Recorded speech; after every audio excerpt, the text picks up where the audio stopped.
안녕하세요. 영화 콘텐츠 제작 크루 원더플로어가 진행하는 팟캐스트 펀치 드렁크 무비에 오신 것을 환영합니다. 저는 이번 팟캐스트의 진행을 맡게 된 나미입니다. 반갑습니다.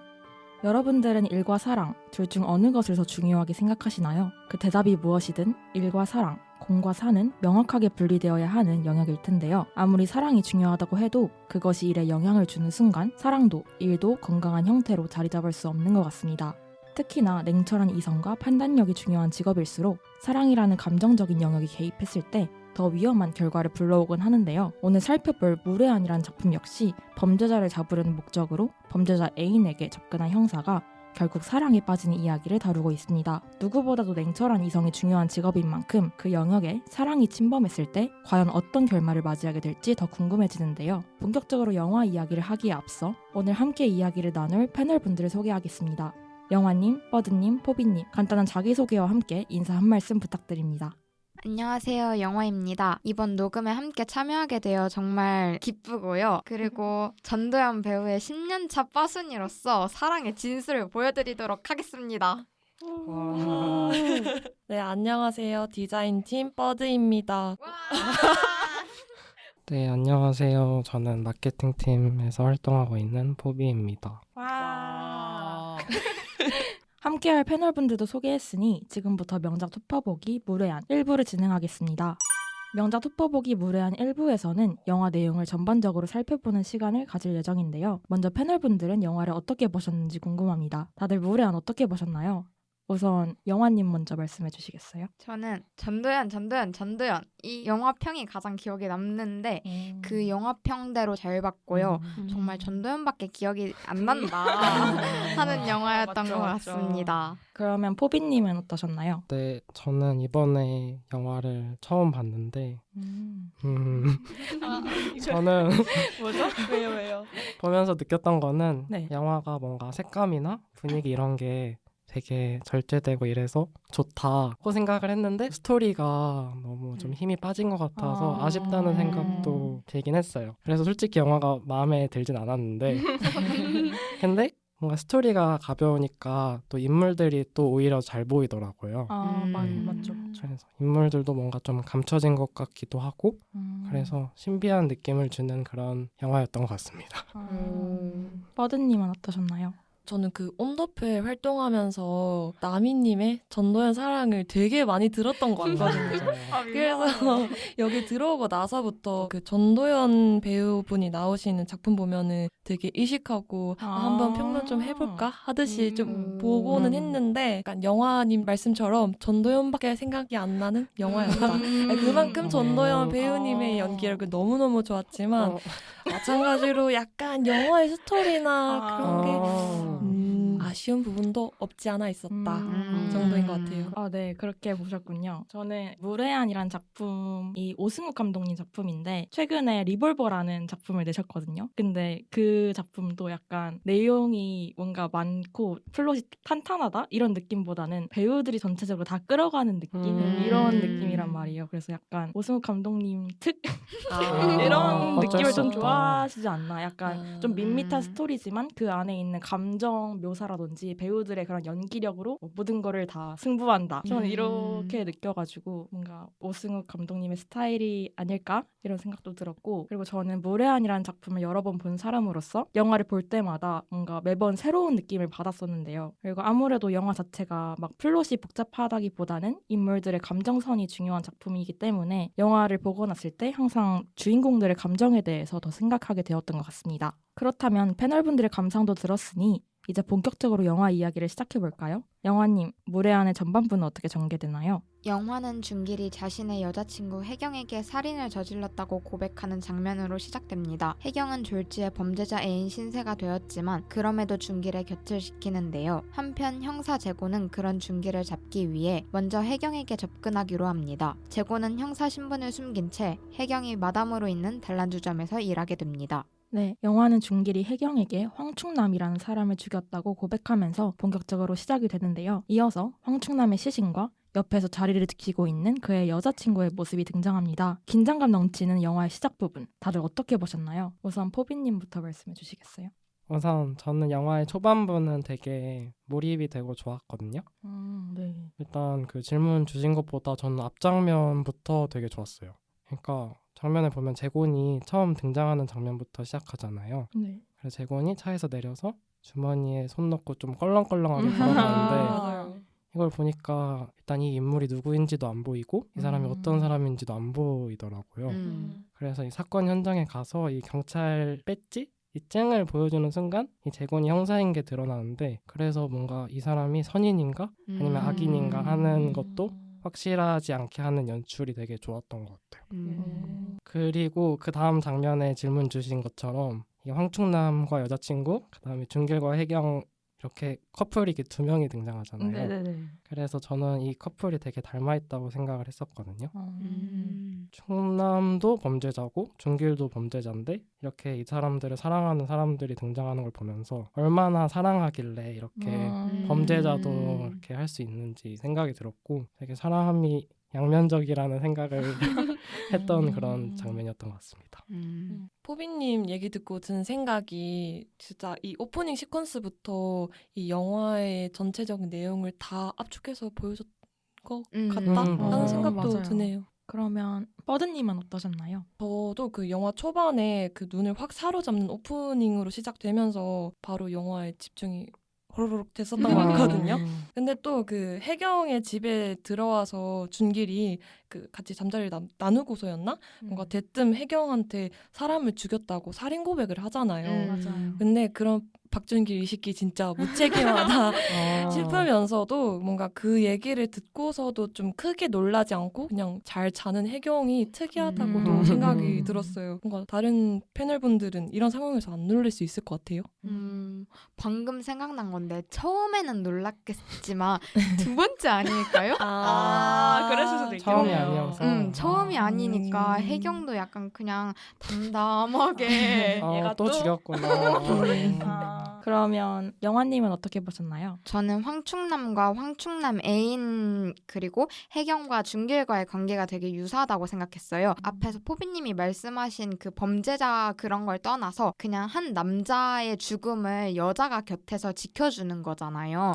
끌어안고 혜경이는 그 다음에 황충남 같은 경우에는 이불을 덮어주고 시신을 가려준 그런 마지막 행보들이 그 두 커플과 닮아 있다고 생각을 했고 그리고 정확하게는 모르는데 첫 장면에서 황충남이 죽은 장소와 혜경이와 재곤이가 마지막으로 함께하는 그 칼을 꽂고 나서 끝나는 그 장소랑 되게 첫 정면의 장소랑 되게 유사하다고 느꼈어요. 그런 것 같네요. 네, 그래가지고 약간 수미상관식 구조를 갖고 있어서 되게 보기에 편안하다고 느꼈어요. 편안. 근데 저도 약간 그렇게 비슷하다라고 생각이 들었던 게 혜경이가 빨간색 매니큐어를 바르고 있거든요. 근데 황충남 애인의 발을 비춰주는데 빨간색 페디큐어를 하고 있어요. 그래서 약간 일부러 이런 유사한 특징들을 보여줌으로써 이 둘이 닮아있다? 이런 거를 좀 보여주고자 했던 것이 아니었나 그런 생각이 들었고 그리고 따지고 보면은 황충남 애인이랑 혜경의 관계는 단순히 유사하다고 표현하기 이전에 피해자 애인과 가해자 애인인 관계잖아요. 근데 이렇게 유사성을 보여줌으로써 단순히 혜경을 가해자 애인으로 표현하는 게 아니라 혜경 역시 일종의 피해자처럼 그냥 주변에 그런 무례한들한테 피해받는 그런 피해자처럼 나타내고 싶었던 게 아닌가 하는 생각이 들었고 그리고 아까 전에 버드님이 혜경이가 그 소식을 듣고도 그렇게 크게 놀라지 않았다고 말씀해 주셨는데 여기에 대해서 약간 덧붙이자면 황충남이랑 혜경의 관계에 대해서 뭔가 언급할 필요가 있을 것 같거든요. 혜경이 원래 이제 제이인베스트먼트라는 이사장의 애인이었고 근데 그러던 중에 이제 준길이랑 바람이 난 거죠. 근데 황충남이 이거를 빌미로 혜경이를 돈을 줘라 하면서 공갈 협박을 한 거고 준길이 이제 여기에 열이 받아가지고 황충남을 죽인 건데 어쨌든 혜경이는 황충남한테 계속 괴롭힘을 받고 공갈 협박을 받았으니까 되게 힘들었을 거고 그러던 와중에 준길이 황충남을 죽였다고 하니까 어쨌든 단순히 놀란 감정보다는 그동안 황충남한테 받았던 핍박이라든지 준길이 살인을 저질렀다는 그런 사실이나 나중에 뒤에 올 후폭풍? 이런 것들이 이제 겹쳐가지고 그런 표정을 짓지 않았나 하는 생각이 들었습니다. 어떻게 보면은 혜경은 안심했을 수도 있겠네요. 뭔가 그쵸, 단순히 놀라운 감정은 아니었을 것 같아요. 그러면 두 번째 질문으로 넘어가 보겠습니다. 형사인 재곤은 황충남 살인사건의 수사를 맡게 되는데요. 그러던 재곤에게 이사장 측으로부터 한 가지 제안이 들어옵니다. 스폰을 해주는 대가로 준기를 체포할 때 팔이나 다리를 크게 다치게 만들라는 것이었는데요. 이후 재곤의 통장으로 48만 원이라는 터무니없는 스폰 금액이 입금됩니다. 패널분들은 이 스폰이 가지는 의미에 대해 어떻게 생각하셨나요? 우선 영화님부터 말씀해 주시겠어요? 저는 우선 48만 원이 그 계좌에 들어왔잖아요. 네. 그게 저는 고의라고 생각을 했어요. 처음에 대사에서 500만 원의 공을 잘못 빼가지고 48만 원이라고 했던 걸로 기억하거든요. 근데 누가 어떻게 50만 원도 아니고 48만 원을 그렇네요. 이거는 너무 잘못 누를래야 누를 수가 없는 키패드 구조다. 키패드 구조. 그래가지고 그 48만 원을 보냄으로써 형사라는 직업 자체를 낮잡아 본다라고 그렇게 생각을 해서 일부러 재곤이를 되게 화가 나게 만들게 하려고 했던 거라고 느꼈어요. 버드님은 어떻게 보셨나요? 근데 저도 그 영화님의 말에 되게 동의를 하고요. 재곤에게 되게 직접적인 협박? 그러니까 일부러 찍어 누르는 듯한 의도였다고 저는 생각을 해요. 그러니까 물론 이후에 경리의 실수라고 변명은 하긴 하지만 이것도 거짓말이고 사실은 맞아요. 그러니까 내가 48만 원을 주든 480만 원을 주든 48억을 주든 그냥 내가 명령을 하면은 너는 이행만 하면 된다? 약간 그런 무언의 압박이지 않았을까라는 생각이 들었어요, 저는. 새로운 해석이네요. 포비님은요? 저는 버드님까지 생각하진 않았는데 저는 일단 그냥 48만 원이라는 액수를 듣고 되게 혼자 웃었던 것 같아요. 들으면서. 제가 원래 재곤인가? 그러니까 제가 원래 영화 보면서 이렇게 좀 자주 웃긴 하는데 뭔가 48이라는 숫자가 너무 터무니없이 들렸거든요. 그래서 되게 진짜 좀 양아치스럽다 이런 생각을 했었어요. 그쵸. 이게 영화를 보면 이 스폰 금액도 재곤의 통장으로 들어오는 게 아니라 재곤의 전 와이프 통장으로 맞아요, 들어오잖아요. 그래서 재곤이 화나가지고 바로 이게 전 와이프한테 전화를 한단 말이에요.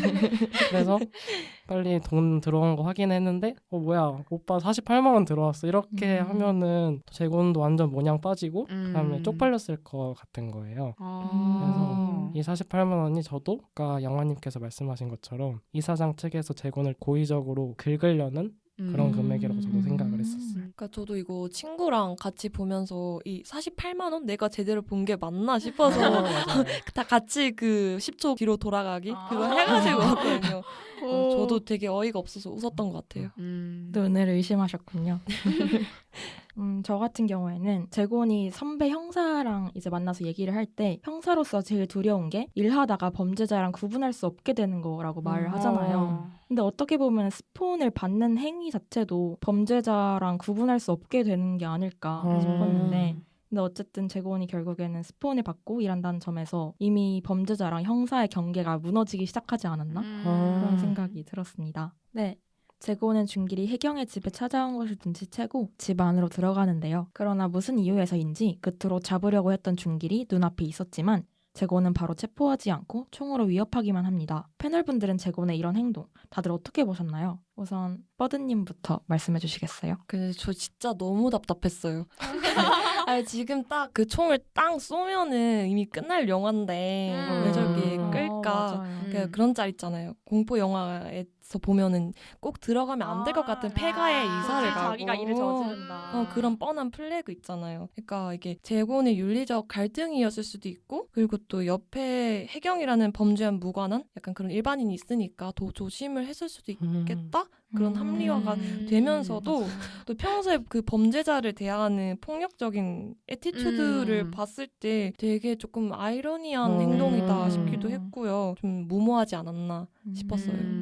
포비님은요? 저도 그 버드님이랑 마찬가지로 되게 재곤이 여기서만 젠틀하고 좀 스윗하게 나오는 게 좀 의아하긴 했었어요. 그쵸. 네. 이 장면 보면은 재곤이 좀 준길한테 좀 이렇게 혜경 옷도 입혀주고 이불도 덮어줘라 이렇게 좀 뭔가 무언의 이런 신호를 주잖아요. 그리고 준길이 옷 입을 시간도 좀 주고 이렇게 하는 걸 보면서 왜 이렇게까지 얘네 둘한테 잘해주지? 이런 생각이 일단 먼저 들었고 근데 한번 생각해보니까 아마 이렇게 한 행동이 어쩌면은 이 재곤이 되게 범죄자랑 그다음에 형사가 구분되지 않고 섞이는 거를 되게 경계해서 그러는 건 아닐까 이런 생각을 했었어요. 그러니까 뭔가 나는 범죄자를 처단하는 일만 하고 그다음에 범죄자를 처단하는 일 외에 불필요하게 모욕 주고 이런 거는 조금 경계하려는 그런 의도가 있지 않았나 이런 생각도 했습니다. 그렇게 볼 수도 있군요. 영화님은 어떠셨나요? 저는 버드님 의견이랑 정말 유사한데요. 진짜 보는 내내 답답했고 그죠? 진짜 그 권총을 들고 가면 될 것에 그 주차장 내려갈 때 왜 그 그러니까요. 몽둥이를 들고 나가는 건지 진짜 곤봉을 들고 간 이유를 정말 모르겠고요. 그냥 제가 생각하기에는 왜 저는 그렇거든요. 맛있는 걸 가장 마지막에 먹어야 직성이 풀리는. 그래서 약간 묵혔다가 김치처럼 사이코 아니에요? 마지막에 먹으려고 마지막에 끝내면 좋지 않을까. 그래가지고 조금 더 약간 아직은 때가 아니다라고 생각을 해서 죽이지 않고 놓아준 것 아닐까. 신김치 만들어 먹으려고? 녹여놨다 먹으려고 수사를 그렇게 해도 되는 걸까요? 그러면 안 되죠. 네, 저는 뭔가 재곤이 준기를 체포할 때 팔이나 다리를 크게 다치게 만들라는 지시를 받았잖아요. 그래서 어쨌든 체포 과정에서 총을 쏴서 다치게 만들었어야 될 건데 준길이 집 안에 있을 때는 막 딱히 특별한 저항을 하진 않았잖아요. 그래서 이 상황에서는 특별한 총을 쏠 이유가 없다고 생각을 했어요. 그래서 수사 과정에서 총을 쏠 수밖에 없었다는 알리바이를 만들기 위해서 일부러 준길이를 베란다 밖으로 뛰어내리게 해가지고 다치게 만들어서 이제 체포 과정에서 준길이가 격렬하게 저항을 한 것처럼 보이게 하려고. 그러면 이제 총을 쏠 빌미가 되잖아요. 그래서 일부러 그렇게 하지 않았나. 그리고 이제 재곤이랑 준길이가 둘 다 나오고 난 후에는 재곤이가 또 체포를 하려고 했을 수도 있죠. 근데 준길이가 숨어 있다가 뒤에서 덮치잖아요. 그래서 이때 좀 놓친 게 아닐까. 약간 그런 실수가 있지 않았나. 네, 다음 질문으로 넘어가 보겠습니다. 코앞에서 준기를 놓친 재곤은 준길의 교도소 동기인 이영준이라는 인물로 위장해 혜경이 마담으로 있는 단란주점에서 일하게 되는데요. 영화를 보신 패널분들은 두 인물이 각각 어떤 사람이라고 느끼셨는지 궁금합니다. 우선 저부터 말씀드리자면 혜경이는 되게 눈치가 빠른 사람이라고 느꼈던 게 해장국집에서 재곤이랑 혜경이랑 만난단 말이에요. 근데 이제 재곤이가 혜경이한테 나는 준길이랑 아는 사이고 이렇게 몸에 생긴 상처도 준길이 때문에 생긴 거다. 이렇게 계속해서 거짓말을 하는데 혜경이는 이 말을 듣자마자 바로 거짓말이라는 걸 알고 난 지금 준길이랑 연락이 안 된다. 이러면서 거짓말로 맞받아 치는데 어쨌든 술집 마담으로 일하면서 어쩔 수 없이 사람을 쉽게 믿지 못하게 된 그런 혜경이의 특징이 드러나지 않았나 이런 생각이 들었고 그리고 또 재곤이도 역시 형사니까는 눈치가 빠를 거라고 생각을 했어요. 그래서 혜경이가 재곤이의 거짓말을 눈치채고 오늘 처음 만났는데 지금까지 진실을 얘기한 게 하나도 없어요. 막 이렇게 얘기를 하잖아요. 근데 이제 재곤이 씁쓸하게 막 예리하시네 이렇게 대답을 한단 말이에요. 근데 또 재곤도 어느 정도 혜경이 쉽지 않은 사람임을 알고 있지 않았나 하는 생각이 들었습니다. 포비님 어떻게 보셨나요? 저도 말씀하신 거랑 비슷하게 생각을 했는데 저는 일단 재곤이랑 혜경이 되게 닮아있다고 생각을 했었어요. 이게 두 사람 다 좀 일터는 다르지만 결국에 되게 힘들게 살아왔잖아요. 네, 맞아요. 산전수전 이것저것 다 하면서 살아왔는데 그래서 그런지 뭔가 짧은 대화를 할 때부터 되게 서로를 미묘하게 경계하는 게 저는 느껴졌어요. 그래서 초장부터 혜경한테 재곤이 반말하는 모습이나 그다음에 갑자기 재곤의 돈을 빌리는 혜경의 모습이나 이런 게 뭔가 심리적으로 내가 너보다 위에 있어. 좀 기를 누르려는 그런 게 느껴졌던 것 같아요. 근데 이 사람들이 둘 다 좀 사람을 대하는 거에 있어서는 좀 고수잖아요. 그래서 이게 잘 안 먹힌다는 걸 저희가 보는 게 또 재밌었고 그다음에 이들의 관계가 원래는 좀 경계하는 관계였는데 영화 마지막에는 이렇게 좀 사랑으로 변하고 흐물흐물해지는 걸 보는 것도 되게 재밌었던 것 같아요. 흐물흐물. 영화님은요? 저는 혜경이가 재곤이보다 좀 더 많은 상처를 가진 것처럼 보였어요. 위태롭다고 처음부터 느꼈던 게 사탕을 포장하면서 전화를 받고 나오라는 소리에 재곤을 보러 나가잖아요. 근데 거기에서 약간 무릎을 꿇고 앉아있다가 전화를 받으려고 일어날 때부터 약간 되게 위태로워 보였던 거예요. 자세가 위태롭다. 맞긴 해요. 그래서 그랬던 거구나. 아. 어찌됐든 네. 그래서 거기서부터 혜경이 뭔가 예사롭지 않다라고 되게 많이 느꼈고 그리고 재곤도 역시나 상처를 가졌다고 느꼈던 게 포비님처럼 그 혜경이가 이런 말을 해요. 상처 위에 상처, 더러운 기억 위에 더러운 기억. 그 말에 재곤이가 뭔가 씁쓸한 듯한 표정을 지어요. 자기도 상처가 깊고 남들이 그 상처를 몰라준다 하는 이런 표정을 지어서 아, 이 사람도 이 사람만의 상처가 가득하겠구나라는 거를 되게 느꼈어요. 그리고 약간 포비님이 말씀하신 거에 덧붙이면 사람을 다루는 거에는 되게 고수지만 사랑을 다루는 데는 하수구나라는 것도 되게 느꼈어요. 버드님은요? 저는 그 재곤의 형사로서의 조금 모순적인 모먼트들을 좀 많이 봤던 것 같은데요. 그러니까 재곤이 형사로서 되게 수단과 방법을 가리지 않는 모습들을 많이 봤었거든요. 그리고 심지어 그 이전 수사에서 수사에 제대로 응하지 않는 그 범죄자의 애인을 취조할 때 최임제까지 썼다라는 거 듣고 저 진짜 놀랬거든요. 맞아요. 이렇게 범인을 잡는 것을 최우선으로 여기는 이 재곤의 가치관과 모순되게 좀 아이러니하게도 최음제를 사용해서 수사를 한 거는 또 일종의 성범죄라고도 볼 수 있잖아요. 맞아요. 그래서 이전에 재곤이 범죄자와 구분할 수 없게 되는 순간 형사 생활은 끝이라고 생각한다라고 말한 적이 있었는데 뭔가 그 말이랑 되게 모순된 행동이지 않았나? 그렇네요. 이미 재곤은 범죄자와 형사의 경계를 되게 범법적으로 잘 넘나들고 있지 않았나라는 생각이 들었어요. 자기가 경계에 있는지를 몰랐던 거. 네, 단란주점이라는 폐쇄적인 공간에서 일하면서 번번이 버려지고 상처 입던 혜경은 살아남기 위해 어쩔 수 없이 강해져야만 했는데요. 하지만 겉으로는 아무리 카리스마 있고 단단해 보이는 혜경도 여전히 어딘가 불안하고 위태로운 것 같습니다. 패널분들은 어느 장면에서 혜경의 위태로운 모습이 잘 드러난다고 느끼셨나요? 우선 포비님부터 말씀해주세요. 네, 저는 혜경이 그 영화 초반을 보면은 시장에서 장 본 음식을 그냥 쓰레기통에 버리는 장면이 그 장면이라고 생각을 했었어요. 이 장면을 보면은 혜경이 중기를 위해서 막 시장에서 음식 재료도 사고 잡채도 사고 막 이런단 말이에요.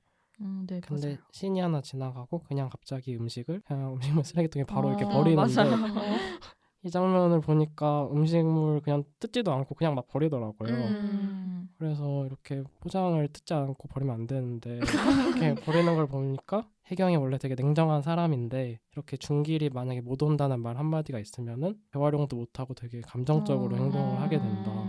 맞아요. 그래서 혜경한테 중길이 갖는 가치가 굉장히 크구나 이런 생각도 했었고 이런 준길의 중요성이 점점 커질수록 혜경이 되게 위태로워진다고 저는 이 장면을 보고 느꼈어요.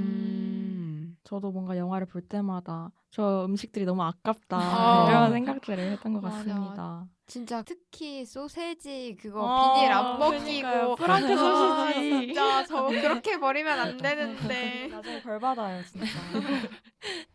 영화님 어떻게 보셨나요? 저는 좀 다소 후반부이긴 하지만 혜경이 앞에서 말한 그 재곤과 같이 누워있을 때 서로 몸에 생긴 상처를 어루만지면서 상처 위에 또 상처, 더러운 기억 위에 또 더러운 기억 뭐 그런 거죠 라고 말한 그 씬이 가장 위태로운 모습이 잘 드러났다고 생각해요. 왜냐면은 그때 전도연 배우의 연기를 보면은 되게 뭔가 눈물을 흘리면서 뭔가 감추려는 듯한 그래서 막 약간 뒹군다고 해야 되나 몸을? 감정을 몸으로 잘 표현한 것 같아가지고 그래가지고 그 일종의 연민? 그런 것들이 더 잘 형성된 게 보였던 것 같아요. 어쩌면 액션의 달인이실지도. 그러니까 저도 그래서 사실 또 혜경이 지쳐 있었던 단 한순간은 꼽기가 좀 어려웠고요. 그냥 영화 내내 지쳐 보였어요. 그냥 걸음걸이 하나 액션에도 그 전도연 배우가 진짜 연기를 잘한 거죠. 그러니까 그 지침, 그 위태로움 다 잘 담아낸 것 같은. 맞아요. 저 같은 경우에는 이사장 측에서 혜경이한테 찾아와서 협박하는 장면에서 뭔가 혜경이가 되게 위태로워 보였는데 이제 혜경이한테 준길이가 어디 있냐 이렇게 물어보고 또 이사장한테 혜경이가 빚을 졌잖아요. 그걸 문제 삼아가지고 막 위협을 하는데 근데 협박을 할 때 단순히 돈을 갚아라 이렇게 말하는 게 아니라 어떤 남성한테 붙어야지 너한테 이로울지 잘 판단해라 이런 식으로 말하는데 이게 단순히 뭔가 채무자랑 채권자 관계가 아니라 손님과 마담, 남성과 여성 관계로 보이거든요. 그래서 뭔가 어쨌든 혜경이는 술집에서 일하니까 그런 금전적인 문제마저도 이런 윤락행위로 연결된다는 점에서 혜경이는 주위 남성들한테 그저 마담 김혜경으로만 인식되지 않았나 그런 생각이 들었고 그리고 이제 남자가 방을 나간 다음에 혜경이가 애들 지긋지긋하다 지긋지긋해 이렇게 말하는데 뭔가 이런 걸 보면서 혜경이가 그동안에 지긋지긋할 정도로 주위에 그런 남성들한테 그런 핍박을 당해왔구나 이런 걸 느낄 수 있었고 정말 위태로워 보였습니다. 맞아요. 영화 전반부에서는 형사 재곤이 살인범 준기를 잡기 위해 혜경이 있는 단란주점에서 일하는 모습이 등장합니다. 범죄자와 범죄자 애인 그리고 모든 비밀을 감춘 채 그녀에게 접근한 형사 이 세 명을 둘러싼 관계에서는 온전한 진실도 온전한 믿음도 없는 것 같아 보이는데요. 버드님 이어지는 후반부 줄거리 부탁드립니다. 혜경은 여전히 술집 마담으로 일하며 외롭고 고달픈 삶을 살아갑니다.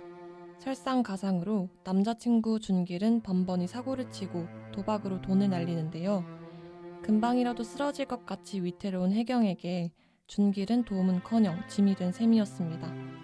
이런 혜경에게 재곤은 어느 순간부터 형사와 범죄자 애인이라는 관계를 넘어선 감정을 가지게 됩니다. 네, 혜경이 단란주점에 외상빚을 진 채무자를 찾아가서 나 김혜선이야 라는 말을 반복하는 장면이 정말 인상적이었는데요. 겉으로 볼 때는 카리스마 넘치지만 어딘가 처절한 사투처럼 보이기도 하는 이 장면 다들 어떻게 보셨나요? 저는 이 대사를 처음 들었을 때 엥? 하면서 좀 뜬금없어.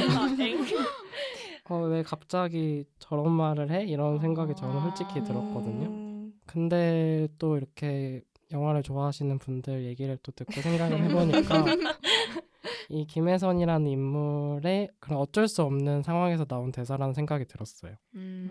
이 김혜선이라는 인물을 보면은 채무자한테 갈 때도 되게 의상이나 액세서리도 엄청 신경 써서 가잖아요. 맞아요. 그래서 뭔가 내가 의뢰 관계가 아니라 너랑 동등한 입장이다 이렇게 하고 당당해 보이려고 한다고 저는 생각을 했었어요. 자신이 원하는 대로 흘러가지 않으니까 포효하거나 아니면 절규하는 것처럼 하는 모습이 되게 마음이 아팠고 이게 사실 평소에 하지 않는 말이나 행동을 하는 게 되게 힘든 거잖아요. 그렇죠. 근데 자존심까지 다 내려놓고 이렇게 혜경이 하는 말을 들으니까 뭔가 마음이 저도 안 좋았던 것 같습니다. 마음 아파. 혜경이 불쌍해. 영화님은 어떻게 보셨나요? 저는 포비님이 말씀해주신 것처럼 의상하고 액세서리가 가장 기억에 남는데요. 왜냐하면 그게 보면은 영화상에서 혜경의 물건이 아닌 것처럼 보여져요. 어느 상점에 가서 귀걸이를 다시 빼서 반납하는 것처럼 보이는 모습도 있고 갈 때 헤어 메이크업도 되게 열심히 하잖아요. 맞아요. 그 뒤에 보면 옷도 되게 쫘르르르륵 있어요. 그래서 저는 생각했을 때 혜경이가 옷 빌려 입지 않았을까? 그 하루를 위해서? 나의 가오를 위해서? 그럴 수 있다. 그렇게 생각을 해가지고 그래서 내면으로 상처를 갖고 있다라는 그거를 더 돋보이게 해준 것 같았어요. 맞아요. 막 혜경이가 사인지 회수하려면 가오가 서야죠. 이런 맞아요. 약간 거치장을 좀 중시하는 그런 느낌을 받았습니다. 버드님은요? 저도 나 김혜선이야 할 때 그 뭔가 어떻게 보면 그 악바리가 혜경의 마지막 자존심이자 공격 무기이지 않았을까 싶었거든요. 맞아요. 그러니까 그 음지의 세계가 이게 얕잡혀 보이는 순간 밟히고 음. 또 특히나 여성이라는 타이틀이 혜경을 더더욱 만만하게 보이게 될 수도 있는 요소이기 때문에 혜경은 무섭고 불안할 때일수록 더더욱 몸을 부풀리는 그런 무기가 필요했지 않았나 저는 싶었고요. 그래서 그렇게 외치는 김혜경을 바라보는 그 영화 속의 다양한 남성 캐릭터들이 되게 건조한 시선으로 바라보거든요. 그래서 그런 시선들이 저는 관객인 저마저도 되게 모욕적이고 수치스럽게 만들었었던 것 같아요. 네, 저는 혜경이가 자기한테 이제 이 바닥 10년 만에 빚이 5억이고 음. 희망이 없는 사람이야 이렇게 말을 하거든요. 그러니까는 혜경이는 진짜 밑바닥 인생을 사는 사람으로서 더 이상 잃을 게 없는 두려울 게 없는 인물인데, 그리고 이제 오승욱 감독님의 말을 잠깐 인용하자면 혜경이 나 김혜선이야 라는 말을 반복하는 거에는 나는 지금까지 유흥업계에서 온갖 수모를 견디고 온 사람인데 당신이 감히? 라는 뉘앙스가 담겨 있다고 해요. 그래서 김혜선이라는 이름은 혜경이 마담으로 일하면서 쓰는 가명일 건데, 그런 김혜선이라는 이름 세 글자에 그동안 혜경이가 술집 마담으로 일하면서 겪었을 온갖 모욕과 수모가 묻어있지 않나 이런 생각이 들었고, 그렇게 혜경이가 나 김혜선이야 이렇게 반복해서 말하는 게 온갖 아픔을 겪고 이제는 잃을 것 하나 없는 난데 너가 감히? 이런 생각이 들었습니다. 그래서 이제 자기는 두려울 것도 없다 이런 말을 하고 싶지 않았나 그런 것 같네요. 그런 생각이 들었습니다. 네, 처음에는 그저 준기를 잡기 위해 접근한 것이었지만 재고는 어느 순간부터 혜경에게 사랑이라는 감정을 느끼기 시작한 것처럼 보입니다. 패널분들은 재곤이 언제부터 혜경을 사랑하게 되었다고 생각하시는지, 그렇다면 어떤 장면에서 사랑이 잘 드러난다고 생각하시는지 궁금합니다. 우선 영화님부터 말씀해주세요. 저 진짜 이거에 대해서 할 말이 진짜 너무 많아요. 왜냐면 진짜 나미님이랑 같이 영화를 보고 나서 언제부터 재곤이 혜경을 사랑했다 이거에 대해서 주제로 얘기를 진짜 1시간 넘게 계속 붙들고 얘기를 했었어서 네, 그래서 저는 어느 시점이라고 생각하냐면 혜경이 외상값을 독촉하러 갔을 때 빌린 그 귀걸이를 다시 되돌려 놓을 때 그때 보면은 그 재곤이의 눈빛이 정말 예사롭지 않아요. 맞아요. 어떤데요? 진짜 이거 말로 설명 못해요. 다시 봐야겠네. 보세요. 진짜 정말 약간 애처롭게 바라본다? 사랑해서 그녀를 애처롭게 바라보는, 그냥 저 사람 너무 불쌍해 이게 아니라 애처롭게 그 사랑하는 마음이 담긴 채로 혜경이를 바라보는 그 눈빛에서 저는 사랑을 느꼈거든요. 그리고 나서 이후에 베개 위에다가 귀걸이를 올려두고 선물을 하고 가잖아요. 맞아요. 그래서 저는 귀걸이가 혜경에게는 어떻게 보면은 겉으로 가장 자기가 휘황찬란하게 보일 수 있는 무기 중에 하나라 소중했을 텐데, 그거를 다시 선물함으로써 재곤이 혜경에게 너 계속 이렇게 휘황찬란하게 살았으면 좋겠어 라는 그런 이야기를 내포하고 있었다고 생각해요. 오히려 해석을 들으니까 또 감동인데요, 그건. 새롭게. 너무 좋네요. 그러면 그렇다면 감동을 받으신 뻐드님은 어떻게 생각하셨나요? 근데 저는 그 재곤이 혜경의 아파트 앞에 찾아가가지고 혜경을 기다리면서 뭔가 집 앞 계단에 앉아있는 장면에서 약간 사랑이 보이지 않았나 생각을 했는데요. 약간 툭하면 쓰러질 것 같이 조금 위태로워 보이는 혜경이 걱정되었던 건지는 몰라도 재곤의 입장에서 혜경의 집을 찾아갈 만한 특별한 이유는 사실 없거든요. 맞아요. 근데 그런 점에서 굳이 혜경을 다시 찾아가서 문 앞에 앉아 기다리는 그런 행위 자체가 그냥 그의 사랑이다 라고 느껴졌고요. 사랑이 아니라면 하기 힘든 행동이지 않나요? 그렇죠. 그렇죠. 저는 앞서 말씀하신 분들처럼 사실 그렇게 진지하게 생각을 안 하긴 했었는데 그래도 제 나름대로의 사랑의 기준으로 생각을 해보면 저는 이 사랑이 그 해장국집에서부터 시작됐다고 생각을 했었어요. 와. 왜 그렇게 생각을 했냐면은 해장국집 장면 보면은 재곤이 혜경한테 계속 거짓말을 막 하잖아요. 네. 근데 뭔가 안 되니까 갑자기 필살기 느낌으로 자기 흉터를 보여준다고. 살짝 플러팅 하듯이 이렇게 흉터를 보여주는데 이때 혜경이 살짝 눈동자가 흔들린단 말이에요. 보셨어요, 근데 눈동자? 제가 돌려봤는데 눈동자가 좀 흔들리더라고요. 그러면서 재곤한테 안 됐다 이러면서 표를 이렇게 따라주는데 저는 이 장면이 두 사람의 관계에서 좀 변곡점이 됐다고 생각을 했어요. 되게 새로운 해석이네요. 이게 어깨를 들추는 게 플러팅이 될 수 있다. 여기서 재곤이 자기가 받은 큰 상처를 오픈을 하잖아요, 혜경한테. 그러니까 혜경이 계속 원래는 좀 무미건조한 시선을 보여주다가 위로를 건네고 이 위로를 받은 재곤이 좀 그동안은 좀 흐릿하게만 느껴졌던 혜경을 이제 사랑할 수 있겠다 이런 생각을 가질 수도 있겠다 생각을 했었어요. 근데 포비님 말씀이 약간 맞는 것 같은 게 그 이후에 그 상처들을 공유함으로써 혜경도 자신의 상처를 드러내잖아요. 맞아요. 그래가지고 오 제가 고수였던 걸로. 정말 새로운 해석이네요. 네, 저는 영화님 말씀에 진짜 동의를 하는 게 귀걸이가 정말 중요하다고 생각을 했거든요. 맞아요. 근데 저는 선물을 한다는 게 단순히 어떤 행위가 아니라 그 사람에 대한 감정과 그 사람을 떠올린 시간을 포함한다고 생각을 하거든요. 그리고 뭔가 재곤도 혜경이를 떠올리면서 혜경이한테 줄 생각으로 귀걸이를 샀을 거잖아요. 뭔가 혜경이가 귀걸이를 잠깐 쓰고 돌려줬던 게 신경 쓰여가지고 일부러 같은 귀걸이로 거기를 가서 골라서 선물하는 그 과정에서 재곤이는 항상 혜경을 생각하고 있었고 이건 또 사랑이 아니면 불가능하지 않나. 오 스윗맨 그래서 Yeah. 스윗하네요. 네, 그리고 뭔가 한 가지 덧붙이자면 또 동료 형사들이 혜경이한테 최음제를 바르지 못하게 또 재곤이 막는 장면이 있거든요. 이 장면에서도 사랑이 느껴졌었는데 재곤이도 예전에 범죄자 애인한테 최음제를 사용해서 정보를 얻어낸 적이 있었잖아요. 근데 재곤이의 동료 형사들이 이번에 혜경이한테 그렇게 하려고 하니까 그건 성범죄다 이러면서 경찰서로 데려가라. 그래서 취조를 해라.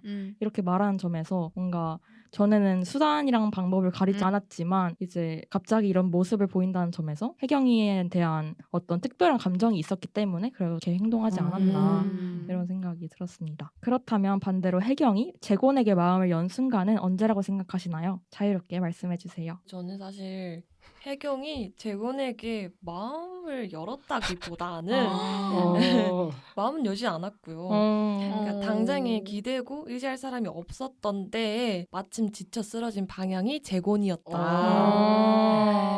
근데 또 그 하필 방향이 언더커버 중인 형사였던 거잖아요. 너무한 것 같아요. 잘못된 방향으로. 포비님은요? 저는 이 장면이 되게 명확하다고 생각을 했었는데 어떤 장면이었냐면 재곤이 혜경을 차로 태워다 주고 그 다음에 나중에 자기도 집에 초대해달라고 하는 그 장면이었어요. 맞아요. 이 장면 보면 재곤이 좀 말을 거칠게 해서 그렇지 사실 어떻게 보면 이것도 고백의 일종이 아닐까 이렇게 저는 생각을 맞아요. 했었거든요. 그래서 혜경이 처음엔 되게 차갑게 거절을 하는데 나중에 이렇게 아파트 올라가서 밑에서 밑에서 담배 피는 재곤을 다시 본단 말이에요. 맞아요. 그래서 이거를 보면서 아 혜경도 재곤이 자기에게 마음이 있다는 거 알았고 나도 이 사람을 사랑할 수 있겠다는 생각을 했던 것 같아요. 그래서 어떤 생각에서 이 재곤이 이 말을 했는지는 확실하진 않지만 결국에는 이것도 용기인 거고 아까 말씀드린 것처럼 고백인 거고 이 고백에 결국에 혜경도 마음을 열었다 이렇게 생각을 했습니다. 영화님은 어떻게 생각하셨나요? 우선 혜경이 마음을 열었다. 일단 맞아요. 맞는데 다쳤습니다.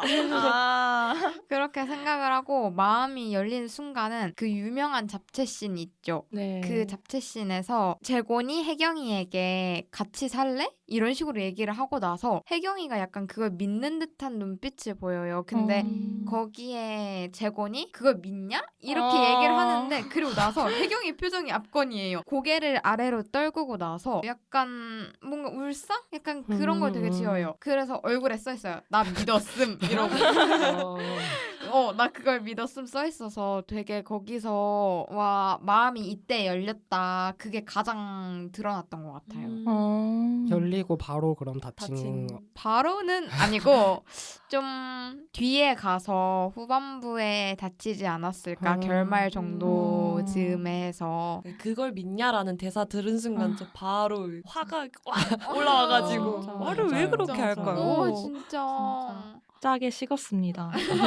네, 저 같은 경우에는 저도 약간 포비님이랑 비슷한데 혜경이가 재곤이한테 그 전부터 조금씩 어느 정도 스택이 쌓이면서 호감을 조금씩 가졌는데 이제 그렇게 결정적인 장면이 그 포비님이 말씀하신 그 장면이라고 생각을 하거든요. 재곤이가 언제 집에 한번 초대해주세요. 여자 혼자 사는 집에 가본 게 언제였더라? 이렇게 말을 하는데 혜경이가 이영준 씨 지금 우리가 친해졌다고 생각하는 거예요?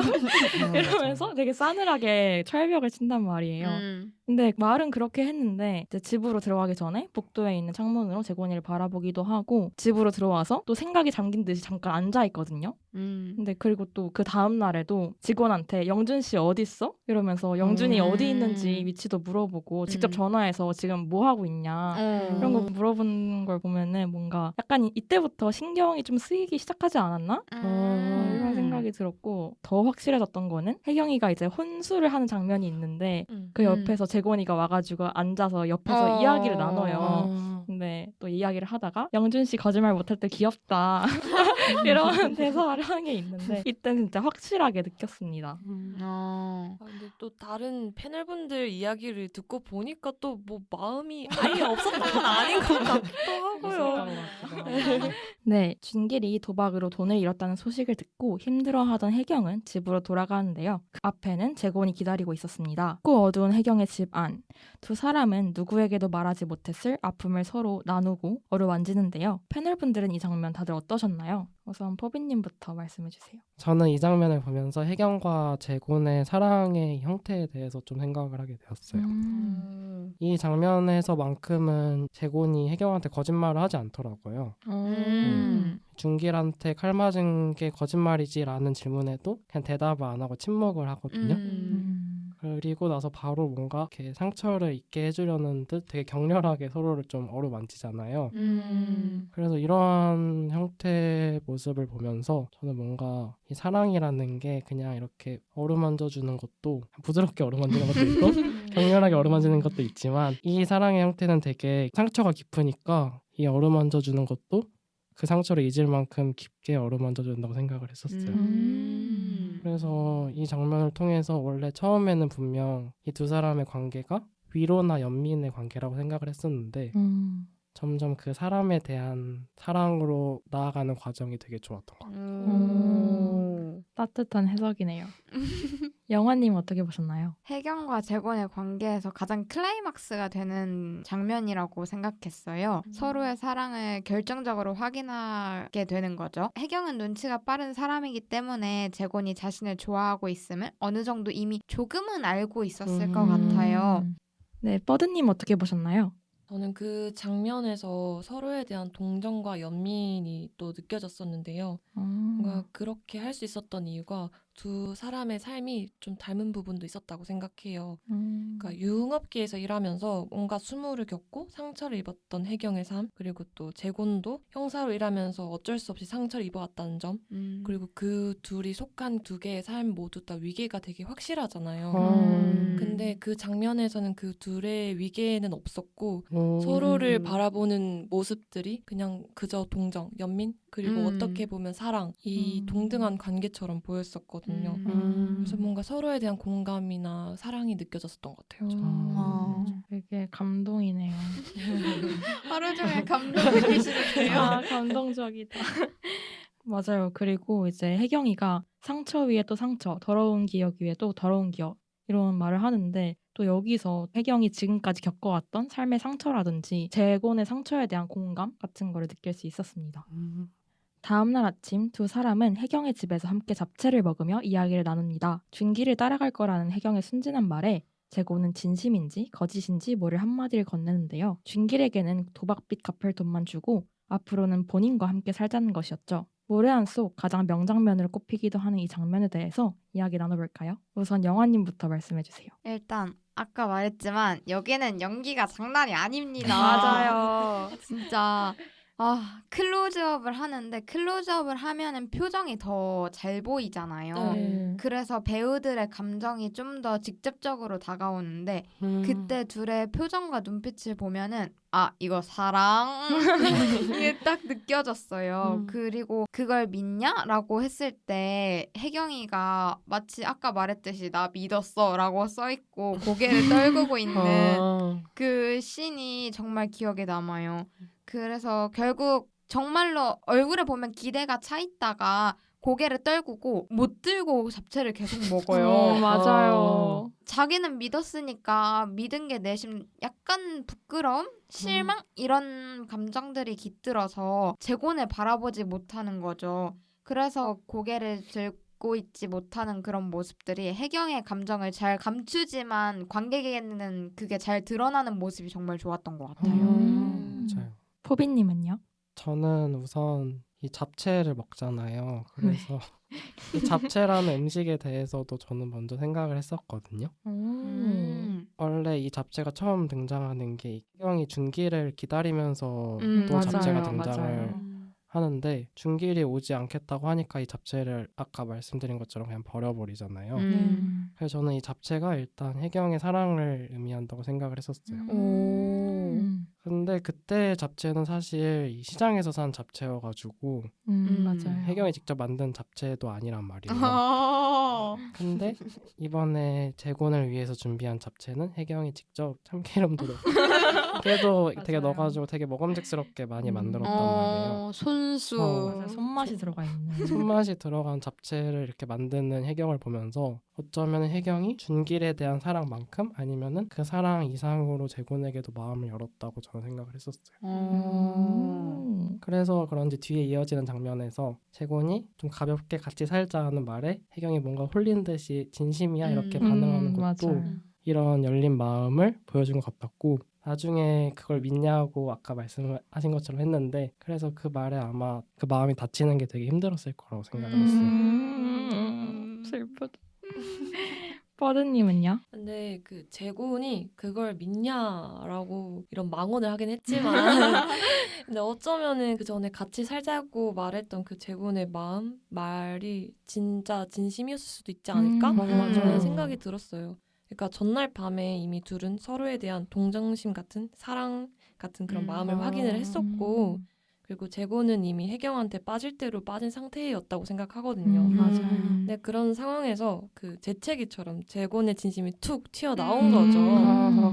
근데 그래도 어찌됐든 그럼에도 재곤과 혜경은 여전히 그 형사와 범죄자 A인 이 사이이기 때문에 두 사람의 사랑에는 한계가 있고 약간 금지된 사랑이었다. 그래서 재곤이 이 한계 때문에 그걸 믿냐라고 좀 가볍게 말을 바꾼 건 아닐까 싶었어요. 그럴 수도 재기 있겠네. 같다는 말이 되게 좋은 것 같아요. 저도 재곤이가 같이 살자는 말을 하고 이제 혜경이가 진심이야? 이렇게 말하잖아요. 그때 뭔가 눈빛이 기억에 남는데 어쨌든 준길이를 버리고 자기랑 같이 살자는 그런 재곤이의 말이 되게 반가웠을 거잖아요. 그래서 재곤이한테 진심이야? 이렇게 묻는 순간에 마치 너의 말이 거짓말일지라도 믿고 싶다. 그런 식으로 되게 순수하게 빛난다고 생각을 해서 뭔가 되게 많은 생각이 들었고 그리고 이 이후에도 이제 혜경이랑 재곤이가 같이 차에 탔을 때 혜경이가 같이 살자고 했던 그 말이 진짜 같다. 진심 같다. 이렇게 말을 하거든요. 그래서 그 말에는 뭔가 진짜 같다고 느끼는 혜경이의 추측도 물론 있겠지만 너의 말이 진짜였으면 좋겠다고 생각하는 그런 바람도 있지 않나 하는 생각이 들었습니다.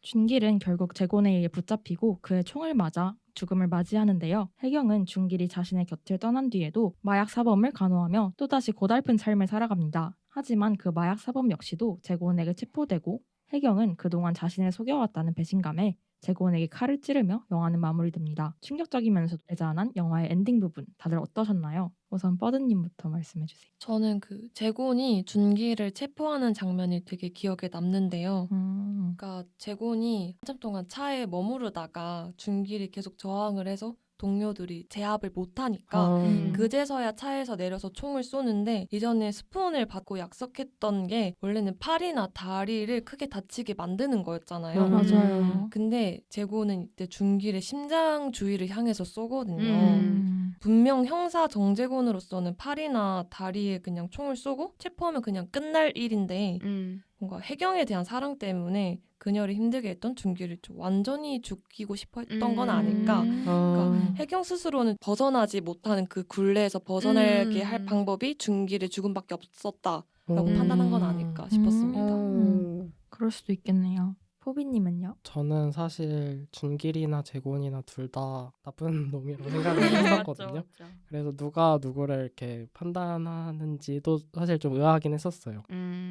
근데 어찌됐든 저는 엔딩의 마지막은 되게 속이 시원하고 아까 영화님께서 말씀하신 것처럼 수미상관의 구조로 잘 되었다 이렇게 생각을 했었어요. 이게 준길이나 재곤이 어떤 생각으로 혜경한테 접근했는지는 모르겠는데 어찌되었든지 혜경을 이용하긴 한 거잖아요. 음. 모두 다 혜경의 상처도 알고 있었고 그다음에 이 상처를 가지고 어떻게 혜경을 이용할지 되게 생각을 많이 해왔던 사람들이란 말이에요. 그래서 둘 다 총에 맞거나 아니면은 칼에 이렇게 찔리면서 생명의 위협을 느끼게 된 거는 굉장히 옳게 된 결말이다. 이렇게 생각을 했고 물론 혜경도 선한 사람이라고까지는 말할 수는 없겠지만 더 악한 사람이랑 더 악한 사람이 이런 결말을 맞는 거는 혜경의 자유랑 해방을 위해서 꼭 필요한 장면이었다 생각을 했습니다. 자유라고 볼 수도 있겠네요. 영화님은 어떻게 보셨나요? 저는 재곤이 칼에 찔리는 장면보다도 그 이후에 언덕을 내려가면서 새해 복 많이 받아라 하고 뒤에 욕설까지 해버리는 그 장면이 너무 충격적이었어요, 진짜. 왜요? 아니 별로여서? 네. 동감합니다. 아니 그 새해 복 많이 받아라까지만 했으면 잉? 저게 무슨 말이지? 했을 텐데 뒤에 욕설까지 붙였는데 그거는 혜경이를 향해서 하는 욕설인 거잖아요. 그래서 이게 왜? 이러면서 그때 재곤이가 무슨 감정으로서 그 말을 내뱉었는지 그거를 잘 모르겠어요. 네, 저는 마약 사범을 체포할 때 재곤이 혜경이한테 했던 말이 좀 기억에 남았는데 재곤이가 난 형사고 넌 범죄자 애인이야. 나는 내 일을 한 거지 너를 배신한 게 아니야. 이렇게 말을 하거든요. 근데 이 말이 재곤의 입장에서는 일종의 사랑 표현이었다고 생각을 해요. 내 일을 한 거지 라는 표현에서 어쨌든 형사로서 범죄자인 준길이랑 마약 사범을 잡을 수밖에 없었다. 근데 너를 배신한 게 아니야 이런 표현에서 어쨌든 혜경이에 대한 사랑만큼은 진심이었다 이런 말을 하는 게 아닐까 싶었고 그럼에도 혜경이의 입장에서는 엄청난 배신감이 들었을 것 같아요. 아무리 이제 재곤이가 자기를 사랑한 게 진짜였다고 해도 지금까지 자기를 속이고 남자친구까지 죽였기 때문에 또 쉽게 용서할 수 없지 않았나 그쵸. 이런 생각이 들었습니다. 그리고 또 이제 혜경이가 재곤이한테 칼을 찌르는 그 장면에서 멀리서 보면 두 사람이 안고 있는 것처럼 보인단 말이에요. 그래서 비록 이런 비극적인 결말을 맞았지만 두 사람 사이에서는 사랑이 있었음을 말하는 게 아닐까 싶었습니다. 1부에서는 무례한의 전체적인 내용을 살펴보았는데요. 전반부에는 위태로운 삶을 살던 혜경에게 목적을 가지고 접근한 재곤의 모습이 두드러졌다면 후반부에서는 그런 혜경에게 어느 순간 사랑을 느끼지만 결국 비극적인 결말을 맞이하는 재곤의 모습을 엿볼 수 있었습니다. 앞으로 이어질 2부에서는 영화의 연출적인 특징과 외부적인 요소에 대해 이야기해보려고 합니다. 1부에서 미처 다루지 못한 흥미로운 질문들이 준비되어 있으니 끝까지 함께해 주시면 감사하겠습니다. 2부를 시작하기에 앞서 혜경의 집에 누워 서로의 상처를 어루만지는 장면이 떠오르는 무례한의 삽입곡 헐트를 듣고 오겠습니다.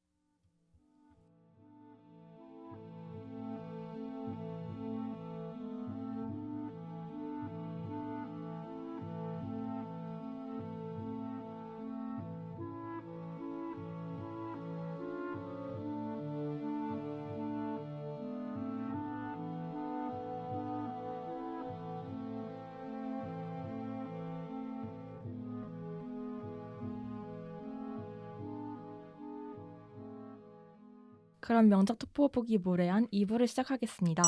1부에서는 영화의 전반적인 내용과 등장인물을 중심으로 이야기 나눠보았는데요. 2부에서는 관객들의 시선을 사로잡는 연출적인 특징과 영화를 깊이 이해하기 위해 주목할 만한 외부적인 요소들을 살펴보도록 하겠습니다. 영화의 제목인 무례한은 예의와 염치를 모르며 일정한 소속이나 직업이 없이 불량한 짓을 하며 돌아다니는 사람을 의미하는데요. 패널분들은 이 제목에 담긴 의미가 무엇이라고 생각하시는지 궁금합니다. 버드님부터 말씀해주세요. 저는 무례한이라는 영화 자체가 혜경에게 아주 무례한 무례한이라고 생각했습니다. 그러니까 주위의 무례한들로부터 시달리던 혜경에게 재곤만이 유일하게 기댈 수 있고 마음을 열 수 있는 사람처럼 느껴졌을 텐데요. 근데 그런 재곤마저도 사실은 잠복 형사였고 결국에 둘의 사랑이 비극적으로 끝난다는 점에서 영화가 끝까지 혜경에게 너무한다 싶었어요. 맞아요. 뽀비님은요? 저는 제목에서 말하는 무례한이 사랑을 말한다고 생각을 했었어요. 와. 영화에 되게 좀 무례한 사람들이 많이 나오잖아요. 근데 그것보다 더 무례한 거는 결국 그 사람들을 무례하게 할 수밖에 없었던 사랑이라고 생각을 했었어요.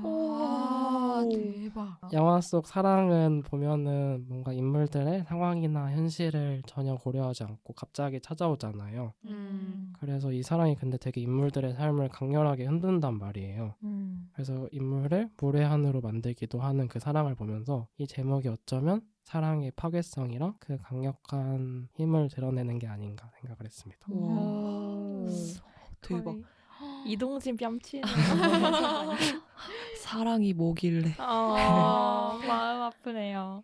저는 전도연 배우의 인터뷰가 인상이 깊었는데 무례한이라는 영화가 김혜경이 무례한들과 맞서는 이야기라고 생각을 했는데 촬영을 하다 보니까 이들에게도 김혜경이 무례한일 수도 있겠구나 싶었다고 말씀을 하셨거든요. 그래서 물론 영화의 전체적인 내용은 혜경이가 주위의 남성들로부터 핍박받는 거에 가깝지만 어떻게 보면은 혜경이도 이런 무례한들로부터 둘러싸인 곳에서 버티기 위해서 스스로가 무례한이 되었다고 생각을 해요. 그래서 이렇게 항상 나를 세운 채로 욕을 내뱉는 혜경이의 이러한 무례는 근데 또 다른 남성들의 무례와는 다르게 일종의 자기 방어 기제이지 않나라는 생각이 들어서 또 한편으로는 안쓰러웠습니다. 네, 그렇다면 여러분들은 재곤이와 준길이 중에 혜경이한테 더 무례한이었던 사람은 누구라고 생각하시나요? 우선 포비님부터 말씀해주세요. 저는 일단 준길이라고 생각을 하고요. 왜죠? 사실 앞서서 제가 재곤도 칼 맞을 만하다고 분명 욕을 하긴 했지만 근데 이게 객관적으로 생각을 해보려고 노력을 해보니까 결국에는 준길이었던 것 같아요. 사실 왜냐면 재곤은 돈을 빌리거나 아니면 범죄를 저지르면서 혜경을 위협에 빠뜨린 적은 없잖아요. 그래서 영화를 보면은 살짝 재곤은 뭔가 혜경을 구해주려고 했는데 상황이 어찌어찌 돼서 안 된 느낌 이런 느낌을 받았고 준길은 말은 되게 번지르르하게 하는데 결국에는 구해주려는 모습이 저는 보이지 않았던 것 같아요. 그래서 결국에는 다시 돌고 돌아서 준길이가 제일 나쁜 놈이다라고 생각했습니다. 맞아요. 근데 저도 뭔가 하남자력으로만 따지면은 재곤이는 하남자지만 준길이는 하남자라고 생각을 하는데 지하까지 내려가. 네, 준길이가 막 어떻게 하면 나 돈 구할 수 있을 것 같다 했는데 이런 것도 사실 뭐 근거도 막 명확히 있는 것도 아니고 맨날 사고만 치고 다니고 돈 좀 구해달라 이러고 또 애초에 준길이가 황충남을 죽이지 않았으면은 이런 일도 없었을 거잖아요. 모든 사건의 원흉인데 어쨌든 남자친구인데 이런 혜경이한테 짐만 되고 이런 점에서 정말 하하하 남자라고 생각을 했는데 하지만 혜경이한테 더 무례한인 사람은 누구였냐라고 본다면 그거는 재곤이었다고 생각을 해요. 왜냐하면 혜경이는 지금까지 밑바닥인 인생을 살아온 사람으로서 뭔가 상처받고 그런 고단한 삶을 사는 거에 이미 익숙해진 사람이잖아요. 그래서 준길이가 막 사고를 치고 혜경이를 힘들게 하는 것도 뭐 힘들었겠지만 근데 어쨌든 익숙할 거란 말이죠.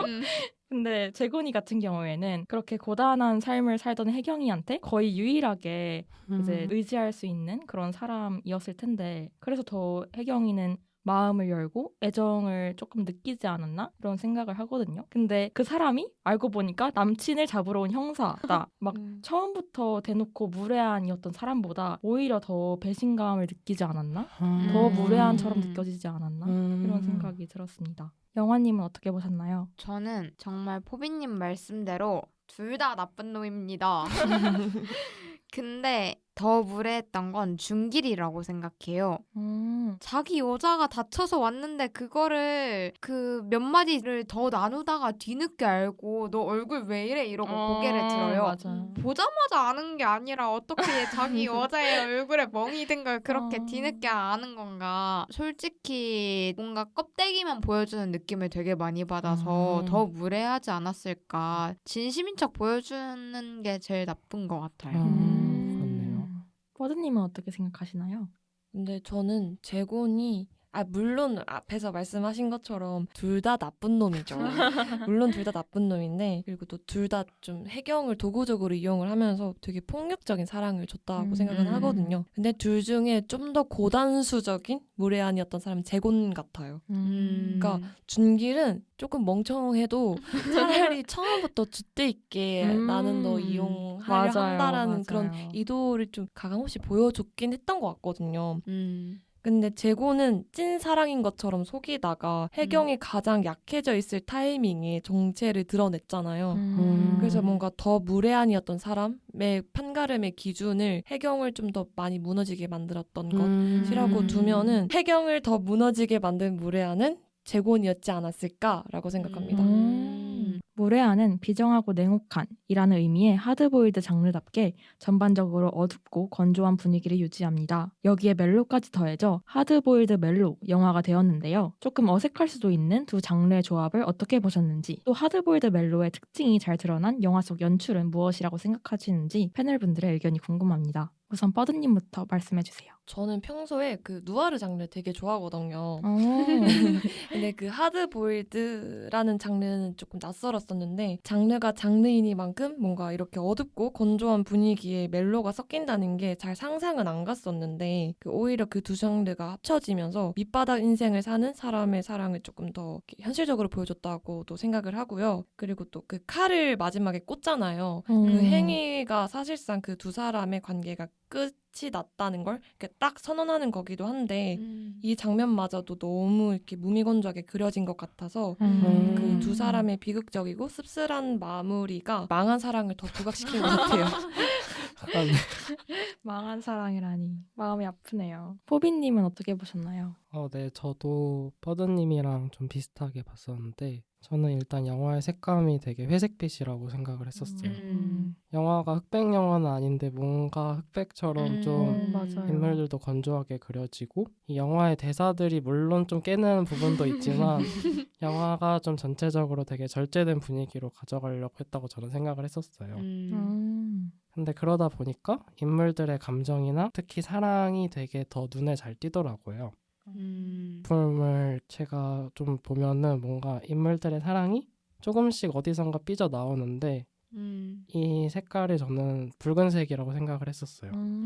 그래서 혜경의 의상이나 아니면 인물들이 좀 흘리는 피처럼 이 붉은색이 더욱더 회색 배경 아래서 더욱더 눈에 띈다고 이렇게 생각을 했었고 그래서 하드보일드랑 멜로라는 게 처음에는 좀 어색하다고 생각을 했는데 되게 대조가 잘 되는 특별한 멜로라는 생각이 들었습니다. 우와. 영화님은 어떠셨나요? 저도 뻐드님처럼 하드보일드여서 되게 좋았는데 그 하드보일드 특징이 감정을 되게 절제하는 거예요. 그래서 혜경이나 준길이나 재곤이를 보면은 사랑한다는 말을 거의 안 했던 것 같아요. 맞아요. 맞네요. 그런 아니면은 사랑한다 이런 말 외에도 뭔가 나 슬퍼 약간 이런 감정 표현이 정말 없었어요. 근데 그 감정이 관객에게는 되게 잘 느껴졌던 것 같거든요. 그래서 절제는 했지만 그 감정이 관객에게 느껴지는 게 참 신기했던 것 같고 그리고 되게 건조했던 장면으로 하나를 말하고 싶은 게 있는데 그 혜경이랑 재곤이가 술집에서 밤에 나와가지고 첫 만남 이후에 걸어가는 그 새벽 씬이 되게 건조했어요. 저도 뭔가 멜로라고 하면은 되게 밝고 사랑스러운 분위기가 떠올랐는데 이제 하드보일드 장르는 엄청 영화님이 말씀하신 것처럼 되게 감정이 절제된 느낌이잖아요. 그래서 어떻게 보면 조금 모순되는 장르가 아닌가 싶었는데 되게 하드보일드라는 큰 틀 안에서 그 안에 멜로를 잘 녹여냈다는 생각이 들었고요. 그리고 또 이런 특징이 혜경이의 집에 누워서 이제 재곤이의 상처를 어루만지는 장면에서 잘 드러났다고 생각을 했는데 이렇게 사랑이라고는 피어나기도 힘들 것 같은 되게 어둡고 그런 좁은 혜경이의 집에 누워서 또 각자만의 상처를 가지고 있는 두 사람이 서로한테 연민을 느끼고 위로하는 장면에서 뭔가 이게 그들의 사랑하는 방식이 아닐까? 그리고 이게 하드보일드 멜로 영화의 특징을 좀 잘 보여줬다는 생각이 들었습니다.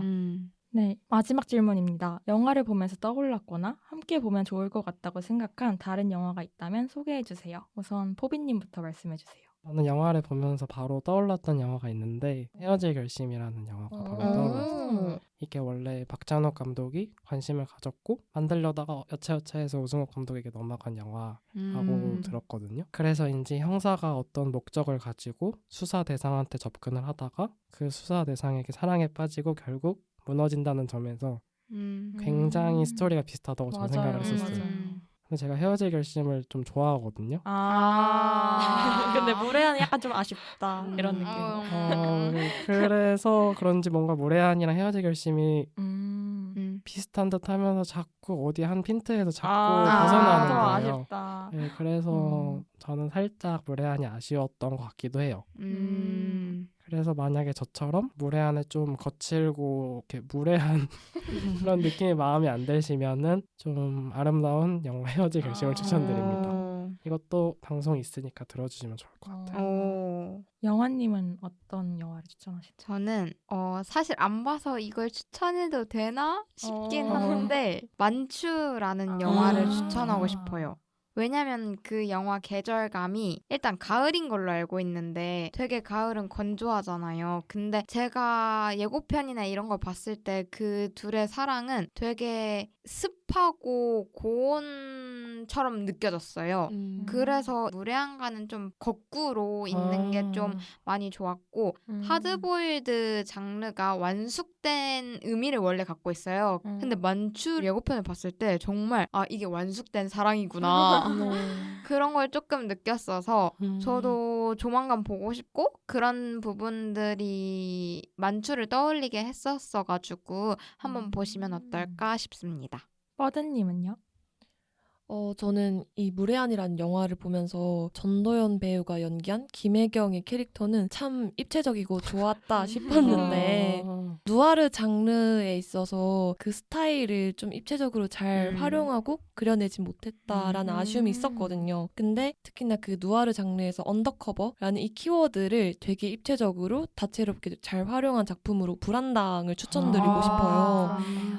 네, 근데 뭔가 더 얘기를 하면 스포일러가 될 것 같아서 뭔가 자세히는 말씀 못 드리지만 약간 결은 달라도 조금 더 입체적이고 되게 색다른 언더커버의 누아르 장르를 보고 싶다면 불안당이라는 작품 추천드립니다. 네, 저는 무례한과 비슷한 느낌의 새끼를 추천하고 싶은데요. 이게 탕웨이 배우가 연극 동아리 학생인 왕치아즈로 나오고 양조위 배우가 이씨로 나오는데 왕치아즈가 친일파인 이씨를 암살하기 위해서 접근하지만 결국에는 이씨한테 사랑에 빠지는 내용이란 말이에요. 그래서 뭔가 특정한 목적 때문에 정체를 숨기고 접근했지만 결국에 사랑에 빠진다는 점에서 무례한과 비슷하다는 생각이 들었습니다. 2부에서는 영화 무례한을 둘러싸고 있는 외부적인 요소들을 다뤄보았습니다. 무례한이라는 제목의 의미부터 하드보일드 멜로라는 색다른 장르에 대한 이야기까지 패널분들과 함께 의견을 나누면서 영화에 대해 더 깊게 생각해 볼 수 있는 시간이었는데요. 영화는 감독 혼자서만 만드는 것이 아닌 배우들과 함께 만들어 나가는 것이라는 점을 다시 깨닫게 해주는 작품인 것 같습니다. 그럼 이제 최종적으로 영화의 별점을 매겨볼까요? 저희 팟캐스트의 별점 방식 아시죠? 별점이 10점 만점에 5점 이하이면 별로라는 의미에서의 펀치, 그리고 이 영화의 별점이 6점 이상이면 취할 정도로 좋다는 의미의 드렁크로 구분해서 평점을 매길 겁니다. 그럼 지금까지 나눈 이야기들을 종합해서 무례한을 평가해보겠습니다. 우선 버드님부터 해주세요. 저는 3점 펀치 드리고요. 그러니까 아까 전에 영화님께서 말씀하신 것처럼 대사라던가 뭐 그런 부분들에서 약간 저질스러운 부분이 있었어가지고 그런 아쉬움이 있지 않았나 싶었고요. 그래서 제 한 줄 평은 물의 그 잡채. 찢었다. 네, 그러면 포비님은요? 네, 저도 한 줄 평은 또 냉정하게 주는 게 맞다고 생각을 하는데요. 그런데 무례한이라는 영화를 보면서 전도연이라는 배우는 정말 매력적으로 저도 느꼈던 것 같아요. 그래서 원래는 4점이지만 전도연 배우의 얼굴을 보고 1점을 더해서 5점. 전도연 배우의 얼굴 때문에. 얼굴과 연기력 때문에 5점으로 해서 어쨌든 펀치 드리겠습니다. 그리고 한 줄 평은 전도연만 무례하지 않았다 이렇게 하겠습니다. 영화님은요? 저는 3점으로 펀치입니다. 뭐죠? 아니 진짜 아까부터 말을 했지만 버드님처럼 일단 대사가 너무 저급하고요. 그리고 그 영향이 가장 컸던 것 같아요. 근데 3점을 준 이유는 이거 전도연 연기 장난 아니다. 진짜. 맞아요. 그래서 대사에서 또 그런 저급한 말들이 요즘 와서 이 영화를 보면은 문제로 다가오잖아. 그래서 제 한 줄 평은 이렇습니다. 문제작. 깔끔한 명확하다. 아 근데 이게 양면성을 갖고 있다고 제발 알아주셨으면 좋겠습니다. 아. 그 전도연 배우가 정말 좋은 의미로 문제작이라고 했고 그 다음에 저급한 그런 대사들이 지금에 와서는 문제작으로서 상당히 논란이 될 수 있다는 점에서 부정적인 문제작이라는 의미도 담고 있습니다. 양면적이네요. 그쵸. 좋은 것 같아요. 맞는 것 같아요. 네, 맞아요. 저도 뭔가 앞에 말씀하신 분들처럼 정말 동의를 해요.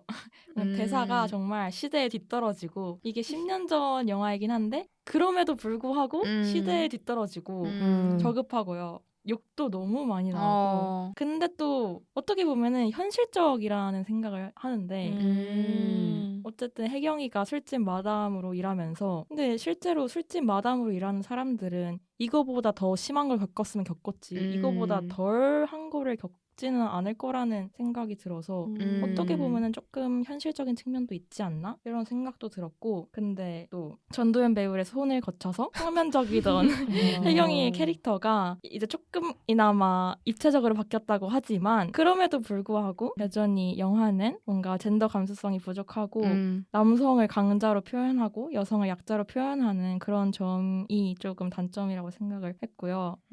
이런 점들 때문에 이런 명장면, 잡채씬 같은 명장면이 묻히면 안 된다고 생각을 하고 또 재곤이와 혜경 사이에 그런 미묘한 감정교류라든지 이런 것도 있잖아요. 그런 걸로 인해서 저는 3점, 4점 이런 거는 저는 약간 용납을 할 수가 없거든요. 근데 이게 영화가 또 N차 관람을 하면 또 그 증가가 더 보인다고는 진짜. 하더라고요. 맞아요. 사실 그 가능성을 보긴 해야 돼요 또. 맞아요. 근데 영화님은 N차 관람을 하셨는데 3점을 주신 걸 보면은 어떤 마음이신가요? 일단 진짜 저급한 그 대사들 때문에 내 뇌가 너무 더럽혀지고 있다. 근데 진짜 또 반면에 성노동자 관련해가지고 무례한을 보고 나서 좀 생각이 바뀐 거예요. 영화에서 전도연의 연기에 설득을 당한 거죠. 그래서 솔직히 그거 아니었으면 1점 줬거든요. 진짜요? 네. 어떻게? 설득력이 있어서 3점을 준 겁니다. 아, 네, 그렇군요. 마무리까지 완벽하게. 네, 저의 별점은 7.5점. 네, 오. 드렁크이고요. 와, 혼자 취하셨어요. 아, 너무 취해서 어지럽네요. 그래서 한 줄 평은 푸른 어스름 아래 각자의 태양을 숨긴 두 사람의 새벽으로 하겠습니다. 저만 혼자서 감성에 젖어 있나요? 지금까지 오승욱 감독의 무례한을 함께 살펴보았습니다. 혜경은 번번이 세상으로부터 배신당하고 상처받지만 그럼에도 불구하고 사람을 그리고 사랑을 믿고 싶어 합니다. 아니 어쩌면 믿을 수밖에 없었던 건지도 모르겠습니다. 주위를 둘러싼 수많은 무례한들 속에서 다만 혜경이 필요로 했던 것은 온전히 기댈 수 있는 단 한 사람이었을 것 같습니다. 그런 혜경에게 재곤만이 유일하게 기댈 수 있는 존재였을 텐데요. 하지만 결국 재곤과의 관계마저도 비극으로 마무리된다는 점에서 영화 자체가 혜경에게 또 하나의 무례한처럼 느껴지기도 합니다. 그래서일까요? 저희라도 끝까지 혜경의 행복을 바라며 오늘 방송은 여기서 마무리하도록 하겠습니다. 지금까지 진행의 나미, 패널의 영화 어드 포비였습니다. 다음 시간에 만나요.